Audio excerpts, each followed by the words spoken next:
ഇനി എങ്ങാനും AOC4 ഒക്കെ മുമ്പ് ഫയൽ ചെയ്യാനായിട്ട് എനിക്ക് തോന്നുന്നത് ഇത്തിരി പഴയത് വരെ നമുക്ക് ഫയൽ ചെയ്യാമെന്ന് തോന്നുന്നു അല്ലേ?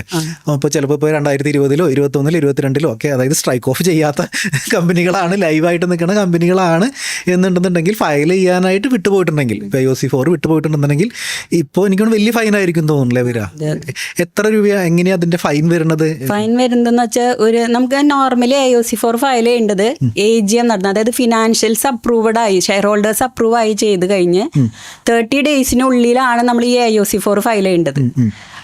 30 ഡേയ്സ് നോർമലി AGMത്തിന്റെ ലാസ്റ്റ് ഡേറ്റ് വരുന്നത് 30th സെപ്റ്റംബർ ആയിരിക്കും. അപ്പൊ ആ 30th സെപ്റ്റംബർ കഴിഞ്ഞുള്ള 30 ഡേയ്സ് എന്ന് പറയുമ്പോൾ ഒക്ടോബർ 30ക്ക് ഉള്ളിൽ നമ്മൾ ഈ AOC4 ഫയൽ ചെയ്യണം. അങ്ങനെ എങ്ങാനും ലേറ്റ് ആയി പോയിട്ടുണ്ടെങ്കിൽ ഓരോ ദിവസത്തിനും 100 rupees വെച്ചിട്ടായിരിക്കും കയറുക. ഓ, അപ്പൊ വലിയൊരു ഫൈനാണെന്ന് പറഞ്ഞത്. അപ്പൊ ഒരു 2 കൊല്ലമൊക്കെ എനിക്ക് തോന്നുന്നു ലേറ്റ് ആവുകയാണെന്നുണ്ടെങ്കിൽ ഒരു 10,000-75,000 രൂപ വരെ അടുത്തൊക്കെ ഫൈൻ വരാനായിട്ട് സാധ്യതയുണ്ടെന്ന് അർത്ഥം.